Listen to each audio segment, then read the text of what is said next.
नमस्ते, welcome to इशित with spirituality. तो आज का टॉपिक बहुत ही ब्रीफ है और छोटा वीडियो रहेगा मोस्ट प्रोबेबली। तो आज बात करते हैं श्री सूक्त, पुरुष सूक्त, आदित्य हृदय स्तोत्र और ललिता सहस्त्र नाम के बारे में। डिफरेंस ये रहेगा कि मैं कोशिश करूँगी इस वीडियो को वैसा ना बनाऊं कि कितनी बार पाठ करना चाहिए, क्या करना चाहिए, क्योंकि श्री सूक्त के बारे में मैं और वीडियोस बनाऊंगी जहाँ उनके नियम और ये सारी चीज़ें मैं आपको एक्सप्लेन करूंगी। बट आज का ये बस लिमिटेड इशू ये है कि हर स्तोत्र, वर्स बोलिए, ऋचा बोलिए, ये अपने आप में एक एनर्जी हार्नेस करती है। जब आप उस स्तोत्र का पाठ करते हैं तो आप कनेक्ट होते हैं एक सर्टेन फ्रीक्वेंसी से, एक पर्टिकुलर एनर्जी से। तो हमें जानना ज़रूरी है कि कौन सा स्तोत्र कौन सी एनर्जी इन्वोक करता है।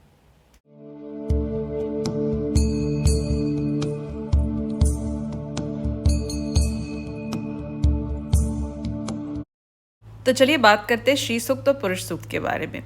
इससे पहले कि हम समझें कि ये क्या है और ये कौन सी एनर्जी हार्नेस करते हैं, तो सबसे पहले समझते हैं कि श्री सूक्त और पुरुष सूक्त किसी इंसान ने नहीं लिखा है। इनकी जो रचना है वो किसी इंसान ने नहीं की है।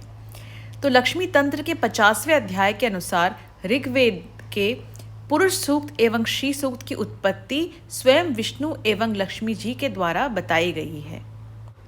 तो लक्ष्मी तंत्र में माता लक्ष्मी बोलती हैं कि सभी संसार, सभी जीवित प्राणियों के प्रति हमारी दया और करुणा के कारण हम दोनों, यहाँ पे हम दोनों माता लक्ष्मी और श्री नारायण है, दुनिया के परम माता पिता दिव्य महिमा के साथ अनंत अंतरिक्ष में निवास करते हुए एक बार सोचे कि ये प्राणी कैसे खुश हो सकते हैं और हमारे साथ एकजुट होकर रह सकते हैं।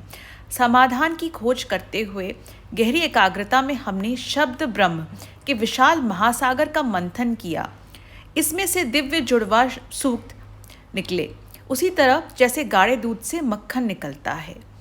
पुरुष सूक्त और श्री सूक्त जब अध्ययन और मनन किया जाता है तो वह व्यक्ति को मोक्ष तक ले जाता है।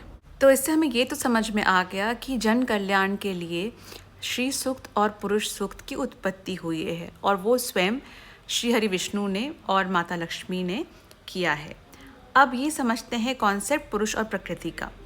तो यहाँ पे जो पुरुष हैं वो नारायण बोलिए, उनको वसुदेव बोलिए, उनको विष्णु जी बोलिए। तो ये पुरुष हैं जो सस्टेन करते हैं इस संसार को। उनकी जो शक्ति है, जैसे पुरुष को अगर आप समझें कि प्योर कॉन्शियसनेस है, वो पर ब्रह्म है, तो उनकी शक्ति माता लक्ष्मी है। तो इस कॉन्सेप्ट को अगर आप थोड़ा फर्दर समझें कि जो ब्रह्म है, जहाँ हम बोले ना पर ब्रह्म का कॉन्सेप्ट, तो ब्रह्म क्या है? ब्रह्म में सत्यता है, ज्ञान है मतलब चैतन्य है, और अनंतता है। तो मतलब उसमें ज्ञान है, अनुभूति है, पर क्रिया शक्ति नहीं है।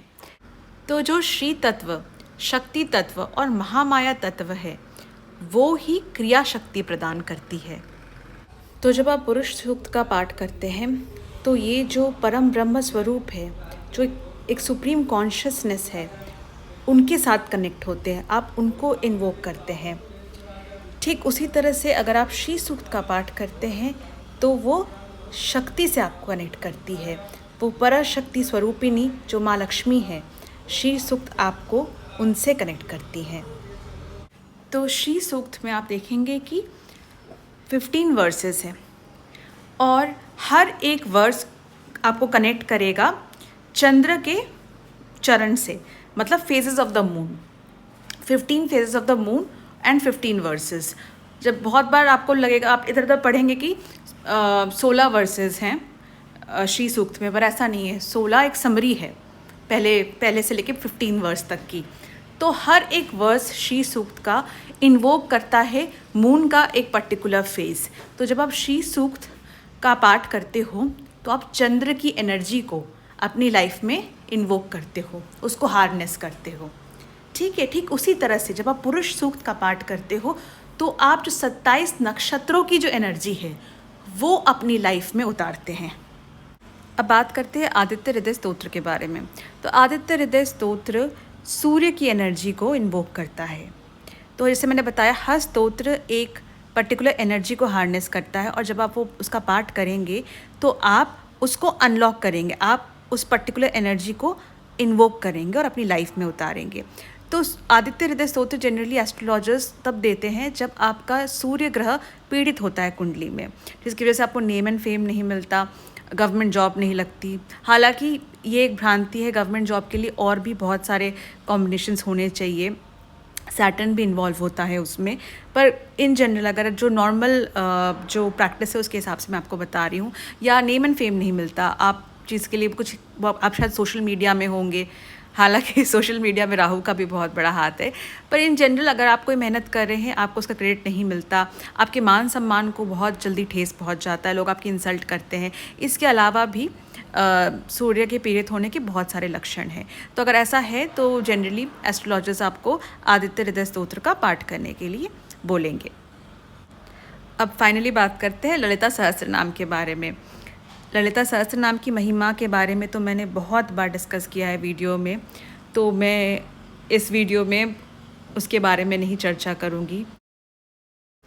तो हमने समझा कि जैसे श्री सूक्त आपको कनेक्ट करता है मून के फेजेस के साथ, और पुरुष सूक्त आपको कनेक्ट करता है 27 नक्षत्रों की एनर्जी के साथ, और आदित्य हृदय स्तोत्र आपको कनेक्ट करता है सूर्य की एनर्जी के साथ, बट ललिता सहस्त्रनाम आपको कनेक्ट करता है सूर्यमंडल, चंद्रमंडल और नक्षत्र मंडल की शक्ति के साथ। तो ये इतना पावरफुल इसलिए है क्योंकि ये केवल एक ही नहीं बल्कि पूरे सूर्यमंडल, चंद्रमंडल और नक्षत्र मंडल को की शक्ति को इन्वोक करता है।